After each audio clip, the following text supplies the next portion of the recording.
Wadhi kaunti ma Migori kama bende wayudo kanyo ne kaunti ma Migori kata sirikand kaunti ma Migori kod jodak ma Migori chano abedo kod nyasi mar yango kata mano mar dhialo oganda mag Luo kata kitwa kod timbewa mano mabende ichano bag tarik 15 chakre tarik 15 mar dweni nyaka tarik 17 mar dweni mar 12 higani.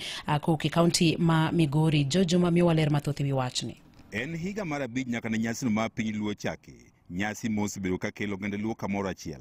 Ka giporo weche ma otende kod kiti kod timbegi, weche mag somo, nuengo mag oganda, kaachiel kod kata siasa.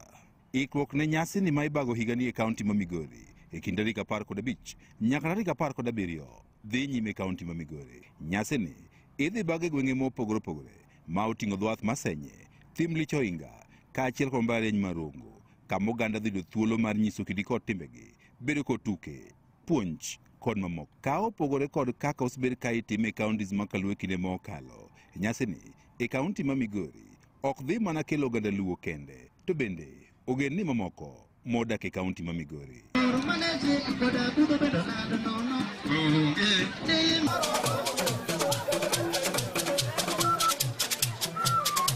Gavana ma Migori Ochieng Ayacko wacho ni ka opogore kod kelo oganda Luo kamoro achiel, nyasi mar piny Luo ma itime kaunti ma Migori bende dhi tego wat e kind oganda Luo kaachiel kod ogendni mamoko modak e kaunti ma Migori. Kowa e Migori kaunti ka ni nyasi mar kitwa gi timbewa gi omed riwowa. Wagombo ni kaka wan joluo, kaka wapuonjore kendo wamedo ng'eyo kaka wan jogo mwadakgo ma libamba bende wang'eyo kaka gin kodwa, gin bende ging'eyo kaka gin kodwa, ma gikone kwe gi hera mogundho gi wat mopoto nomedre nikech sherehegi. Kaka yo ma yango kit oganda kod timbegi mag ogendni mamoko e kaunti ma Migori, motelo ne nyasi ma piny Luo, kaunti ma Migori dhi bedo kod nyasi mar ogendni mamoko ma oting'o Kuria, Luya, bende dhi bagi e kind tarik 10 nyaka tarik 11 mar dweni.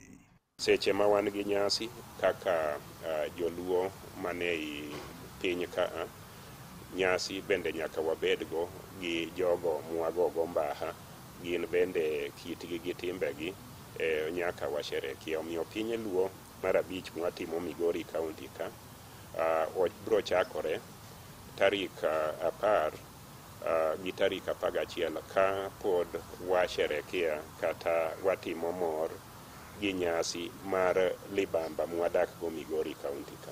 E seche ma ywak osebedo ni oganda Luo kiti kod timbegi lal, penjo maduong' ma osebed en ni to rawere nitiere kod ting' mane e nyasi mar piny Luo. Rawere waketo kanyo.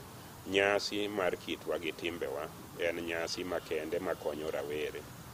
En nyasi mamiyo yawa matindo ma pok odhi matut e puonjruok kitgi gi timbegi thuolo mondo ging'e sigandgi, kuma ne giaye, gik kaka anyuola gi nodake, gi kendo kuma piny ochomo.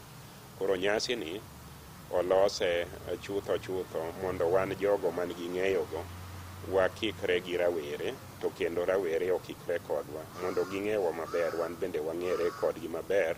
Ten kaunti ma Migori bendo yango ni weche arita kwe kod mamoko oseketi makare ma otelo ni nyasi mar piny Luo.